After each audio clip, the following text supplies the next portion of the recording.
नाज़रीन अस्सलाम वालेकुम। अगर अभी भी आप इस प्रोग्राम को देख रहे हैं ये सोचते हुए कि आज शायद कोई फ्रेश प्रोग्राम चल पड़े तो मैं उसको शुरू कर लेता हूँ। आज 26 ऑफ जनवरी 2015 का अपना शो आगाज़ करता हूँ, लेकिन बहुत देर से माफ़ी चाहता हूँ, काफ़ी देर हो गई, ट्रैफिक बहुत ज़्यादा थी, इसलिए मेरा ख्याल है सीधा फ़ोन कॉल्स की तरफ चलते हैं। आज हम कोई ब्रेक भी नहीं लेंगे, जितनी कॉल्स अभी ले सकते हैं सीधी लेते हैं कॉल्स। पहली कॉल लेते हैं जी। हेलो हेलो हेलो हेलो जी। हेलो जी जनाब। बुखारी साहब, good evening. Good evening sir. Sir मेरा कोई सवाल है और ना मेरा कोई मसला है। अच्छा सिर्फ मैं एक तो आपको कोई कंडोलेंस कर रहा था, मालूम नहीं किसकी डेथ हो गई है। जी बिल्कुल, हमारी एक बहुत क्लोज आप कह लें हमारी फैमिली मेंबर ही थी, उनकी डेथ हो गई है ऑफिस में। मेरी जी। तरफ से भी कंडोलेंस हो आपको। Thank you sir. और अल्लाह ताला उनको जन्नत नसीब कर फरमाए। आमीन आमीन आमीन।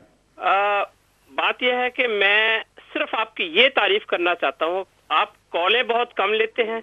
मैं बहुत अरसा से आपका प्रोग्राम सुन रहा हूँ और मैं देख रहा हूँ, और मैंने कई बार की लेकिन नहीं कॉल मिल सकी। जी जी। आप इतने अच्छे, इतनी तफसील से दूसरों को समझाते हैं जी कि आपका ये समझाना, आपका ये कहना इस चीज का सबूत है कि आप अपने क्लाइंट्स को भी इसी तरह डील करते हो। सर बहुत बहुत शुक्रिया, बहुत बहुत शुक्रिया। और मेरी कोशिश यही होती है कि मैं जितना अच्छी तरीके से कर सकूं ज़रूर करूं। कोताहियां हर इंसान से होती हैं, मेरे से भी होती होंगी, और कई लोगों को मेरे से शिकायत भी होगी, लेकिन मेरा ख्याल है बहुत सारे लोग मेरे से खुश भी रहते हैं। और आपकी तारीफ़ का बहुत बहुत शुक्रिया, आपने वक्त निकाला, इंतज़ार किया सिर्फ ये बात कहने के लिए। Thank you very much sir. अगली कॉल लेते हैं जी। हेलो हेलो प्रोड्यूसर साहब, मुझे आवाज नहीं आ रही। अच्छा जी। हेलो हेलो, अस्सलाम वालेकुम। वालेकुम अस्सलाम। हाँ जी, मैं बात कर रही हूँ ब्रेडफोर्ड से। जी। मैंने ये पूछना था आपसे कि 2007 में हम लोग बच्चों के साथ यहाँ पर आए थे और असाइलम अप्लाई किया, जो कि 2010 में रिफ्यूज हो गया और सब कुछ खत्म हो गया। जिसके बाद अब बच्चों को यहाँ पढ़ते हुए 7 साल से ज्यादा अरसा हो गया, तो हमने ह्यूमन राइट्स पे दोबारा से अप्लाई किया। जी। अब ह्यूमन राइट्स पे जब हमने अप्लाई किया तो अभी तक उसका जवाब तो कोई नहीं आया, लेकिन हमें होम ऑफिस की तरफ से IS 96 सर्व किया गया है, जिसमें जो पहले से ही डिटेंशन ऑर्डर के उस पे लिखा हुआ था, लेकिन अब वो दोबारा से हमें रिपोर्टिंग के लिए नेक्स्ट मंडे को बुला रहे हैं। जी। मैं ये पूछना चाह रही थी कि अभी वो तो हमारे ह्यूमन राइट्स का जो केस था उसका तो जवाब नहीं आया, तो ये इमिग्रेशन एनफोर्समेंट की तरफ से ये लेटर किस बेसिस पे जस्ट रिपोर्टिंग है या केस के पीछे क्या है, कुछ समझ नहीं आ रहा। प्लीज आप थोड़ी सी हेल्प करेंगे, बताएंगे। ओके, पहले आप एक ठंडा पानी का ग्लास पीजिए पानी का ग्लास पीजिए और रिलैक्स कीजिए। आपकी आवाज़ से लग रहा है कि बस आप तो अभी गिर जाएंगी। प्लीज़ ऐसा नहीं करना आपने। सिंपल बात यह है कि जब आपका स्टेटस नहीं होता तो होम ऑफिस वाले ये चाहते हैं कि आप कोई ना कोई रिपोर्टिंग करते रहें। अब आज से कुछ साल पहले तक जो बातें चलती थी वो ये था कि अगर आपकी कोई एप्लीकेशन डली हुई है तो फिर वो आपको रिपोर्टिंग के लिए नहीं बुलाते थे। अब उन्होंने ऐसा भी करना शुरू किया है कि अगर रिपोर्टिंग आप नहीं जा रहे और आपकी कोई एप्लीकेशन डली हुई है, पेंडिंग भी है, वो तब भी बुला लेते हैं। सो यहाँ पे आपको कोई खास घबराने की ज़रूरत नहीं है। आपकी एप्लीकेशन होम ऑफिस के पास पेंडिंग है, आपने सिर्फ रिपोर्टिंग के लिए जाना है। IS 96 का मकसद सिर्फ ये है कि आपको वहाँ बुलाया जाए कि आप रिपोर्टिंग करें वहाँ पे। उनको पता हो कि जब वो चाहें वो आपको बुला सकते हैं वहाँ पे और आप वहाँ पे मौजूद होंगी। एक चीज़ का ज़रूर ख्याल रखिएगा, दिमाग में रखिएगा कि ये जो आपकी एप्लीकेशन पेंडिंग होती है, अक्सर लोग समझते हैं कि जी बस अब एप्लीकेशन पेंडिंग है, कोई ख़तरा नहीं है, कोई मसला नहीं है। होना ऐसा ही चाहिए और ना ही मैं किसी को डराना चाहता हूँ, लेकिन अक्सर होम ऑफिस ऐसी भी चीज़ें अब आजकल कर रहे हैं कि आप जाते हैं तो वहाँ आपके हाथ में वो रिफ्यूज़ल लेटर पकड़ा देते हैं और उसके बाद फिर वो आपसे कहते हैं हम आपको डिटेन कर रहे हैं। उसका मतलब ये नहीं कि आपको डिटेन कर लिया जाता है या आपको निकाला नहीं जा सकता। उस सिचुएशन में फिर ये होता है कि आपको आगे से कोई ना कोई अपील करनी पड़ती है या कोई जुडिशल रिव्यू करें या जो भी चीज़ करनी पड़ती है। और अक्सर इस इतनी अहमकाना किस्म की हरकत लगती है उनकी होम ऑफिस की, क्योंकि आपको वो अगर कहते हैं कि जी हम डिटेन कर रहे हैं तो साथ ही जैसे आपको नोटिस सर्व किया जाता है तो उसमें आपको राइट ऑफ अपील भी मिल जाता है। और अगर आपको राइट ऑफ अपील मिल रहा है तो फिर आपको डिटेन करने का क्या फ़ायदा। फिर हम अगले 1-2 दिन उनके साथ लड़ते रहते हैं, फिर जाके वो रिलीज़ कर देते हैं।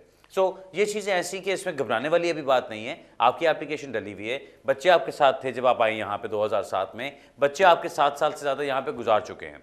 अब आपके बच्चों के एजेस के ऊपर डिपेंड करता है कि उनके फैक्टर्स कितने स्ट्रॉन्ग हैं। आपने जो एप्लीकेशन की, होपफुली उस एप्लीकेशन के अंदर आपने तमाम पॉइंट्स डाले होंगे कि कितने कितने आपके बच्चे यहाँ पे सेटल्ड हो चुके हुए हैं। अब अगर उसको रिफ्यूज़ किया जाता है, उस पर आपको राइट ऑफ अपील मिलना चाहिए, और अगर अपील का मौका मिलता है और आप कोर्ट में जज के सामने जाते हैं और वहाँ जाके ये पॉइंट्स आप प्रूव करते हैं कि जी मेरे बच्चे कितने सेटल्ड हैं और उनको यहाँ से निकालना कितना अनरीजनेबल होगा, तो आपके केस में जान बनती है।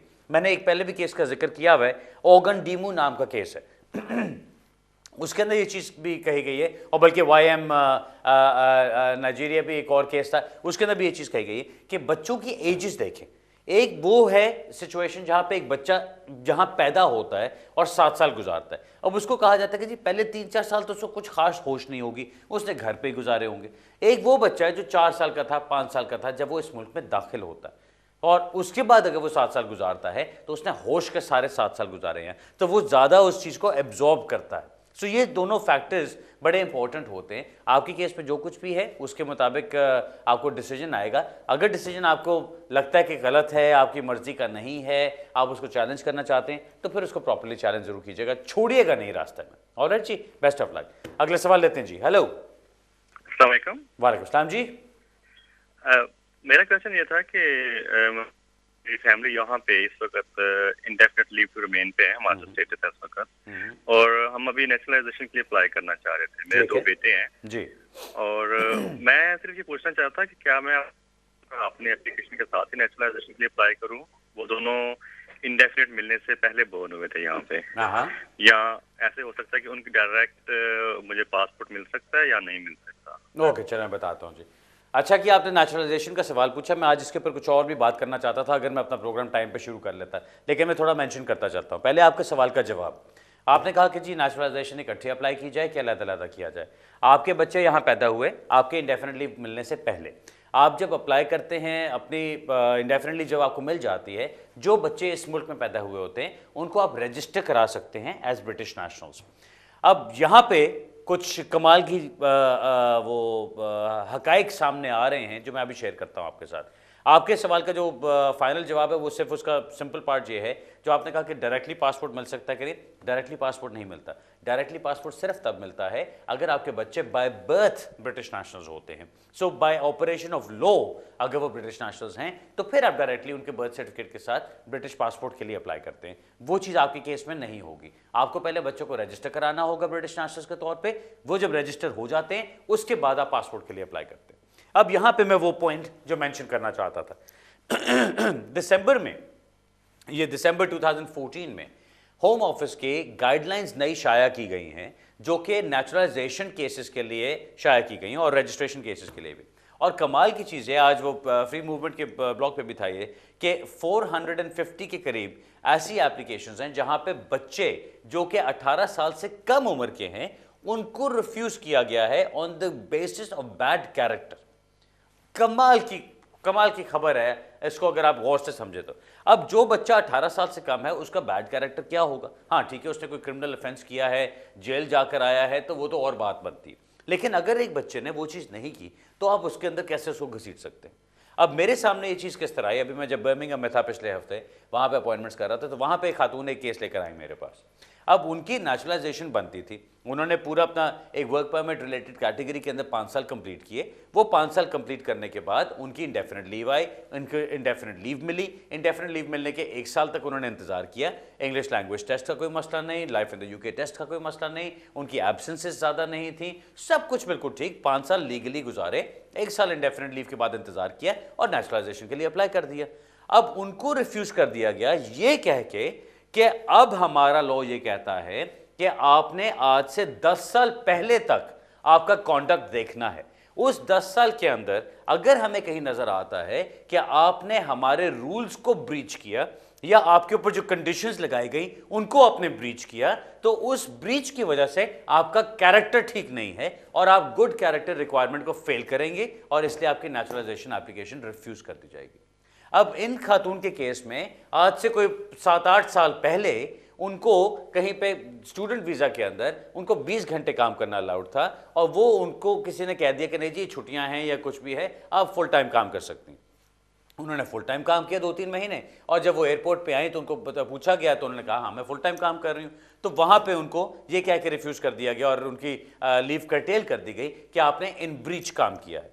अब ये चीज़ आज से 7-8 साल पहले थी, ये कोर्ट की कन्विक्शन नहीं, ये कोर्ट की तरफ से वार्निंग नहीं, कोई पुलिस की इन्वॉल्वमेंट इसके अंदर नहीं, सिर्फ इमिग्रेशन रूल्स के साथ एक मिसअंडरस्टैंडिंग थी। वो भी मैं अगर कहता उनको कि जी उस वक्त अगर ये केस मेरे पास आता तो मैं कोर्ट में जाकर उसको फाइट करता कि आप इंटेंशन दिखाएं कि इंटेंशन कहाँ पर है डिफ्रॉड करने की। बट एनीवे वो टाइम अब गुजर चुका। कहने का मकसद, इसको मेंशन करने का मकसद ये कि अब जो लोग नेचुरलाइजेशन के लिए अप्लाई करेंगे उनके पिछले 10 साल के कॉन्डक्ट को देखा जा रहा है और उसमें यह देखा जा रहा है कि क्या उन्होंने कहीं पे कोई भी ऐसी ब्रीच की जिस ब्रीच को ये आपके खिलाफ इस्तेमाल कर सकें आपकी गुड कैरेक्टर की रिक्वायरमेंट को खत्म करने के लिए। मेरा ख्याल है जिन लोगों को इस सिचुएशन का सामना करना पड़ता है, कहीं पे भी उनको ऐसी चीज़ नज़र आती है, उसको ज़रूर चैलेंज कीजिएगा, उसको हाई कोर्ट में लेके जाएं, उसको जुडिशियल रिव्यूज़ में लेके जाएं, क्योंकि गुड कैरेक्टर क्या कहता है? गुड कैरेक्टर है कि आपका कैरेक्टर क्या इस काबिल है कि आपको ब्रिटिश नेशनल बनाया जाए। और अगर उस गुड कैरेक्टर की रिक्वायरमेंट के अंदर आपके पिछले 10 साल का कॉन्डक्ट डाल दिया जाए जो कि आज से पहले कभी नहीं आया, प्लस उसके अंदर नॉन क्रिमिनल चीज़ें भी डाल दी जाएं जो कि आज से पहले कभी नहीं आया, प्लस उसके अंदर वो चीज़ें भी शामिल कर ली जाएं जो कि आपके हाथ से बाहर थी, आपकी इंटेंशन से बाहर थी, तो वो तो ज़्यादती है। तो मेरा ख्याल है कि इस चीज़ को ज़रूर चैलेंज करना चाहिए। अगला सवाल लेते जी। हेलो हेलो जी, अस्सलाम वालेकुम। वालेकुम सलाम जी, मैं एक्चुअली बर्मिंघम से बात कर रही हूँ और मेरा सवाल ये है कि मैं स्टूडेंट वीज़ा के ऊपर हूँ और मैं पीएचडी की स्टूडेंट हूँ लेवल 8 की। मेरा कॉलेज एक्चुअली कोई तकरीबन 4 से 6 महीने पहले बंद हो गया था। पहले वो उन्होंने कुछ केस वगैरह भी किया और अब वो रिवोक हो गया कॉलेज। अच्छा। और मुझे होम ऑफिस की तरफ से लेटर आ गया है, कंटेनमेंट लेटर जो होता है, उसमें उन्होंने मुझे 60 डेज दिए हैं। अब मेरे पास एक ही चॉइस थी क्योंकि मैं इस कंट्री में 8 इयर्स से हूँ और मैंने डिग्री भी की है, बैचलर्स भी मास्टर्स भी। तो मैंने लेवल 8 के लिए यूनिवर्सिटी के लिए अप्लाई किया और मैंने अपना रिसर्च प्रपोजल जमा कराया, वो भी एक्सेप्ट हो गया। अब प्रॉब्लम यहाँ आ रही है कि यूनिवर्सिटी टाइम लेती है पीएचडी एडमिशन के लिए। वो टाइम 60 डेज का जो मुझे होम ऑफिस ने दिया वो इनफ नहीं है। तो मुझे शायद 1-2-3 हफ्ते और ऊपर चाहिए। तो मेरे लिए क्या बेहतर होगा, वो मैं कैसे वो टाइम बाय कर सकती हूँ होम ऑफिस से? क्या FLRO करूँ मैं या फिर सिर्फ लेटर से काम चल सकता है? और सेकेंडली FLRO का मुझे क्वेश्चन करना था कि क्या उसका कोई नया फॉर्म आ गया है, FLRO समथिंग एल्स, कोई मुझे कुछ बता रहा था कोई और नाम से भी आया। तो आप इसमें क्या सजेस्ट करेंगे कि मैं क्या कर सकती हूँ वो टाइम मजीद 2-3 हफ्ते का मजीद बाय करने के लिए? ओके, चलो मैं बताता हूँ जी।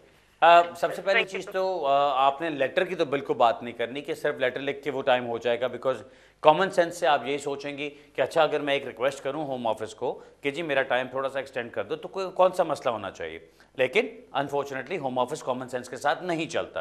होम ऑफिस चलता है सिर्फ अपने रूल्स और रेगुलेशंस के साथ। उनके रूल्स के मुताबिक अगर आपकी लीव टू रिमेन ख़त्म हो रही है इन 60 डेज टाइम, अगर उसके बाद आपने 61st डे को उनको कोई रिक्वेस्ट डाली तो आपने आउटसाइड टाइम किया और आप ओवरस्टे होने के बाद वो एप्लीकेशन कर रही होंगी। सो मेरा नहीं ख्याल कि आपको वो कुछ भी करना चाहिए।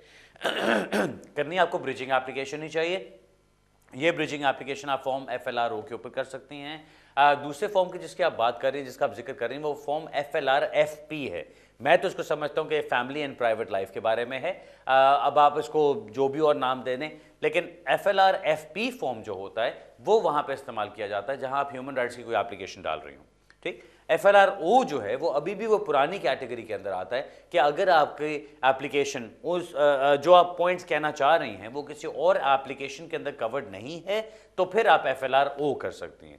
सो आपकी वाली जो एप्लीकेशन होगी, मेरा नहीं ख्याल कि आप उसको फैमिली एंड प्राइवेट लाइफ की बेस पे कर रही होंगी। आपकी एप्लीकेशन सिर्फ इस बेस पे होगी कि जी मेरी यूनिवर्सिटी ने टाइम लेना है, I am short on time, I need to have an extension. उस एक्सटेंशन के लिए आपको लीव टू रिमेन एप्लीकेशन ही डालनी चाहिए। सो मेक श्योर कि आपके 60 डेज खत्म होने से पहले put in a valid leave to remain application.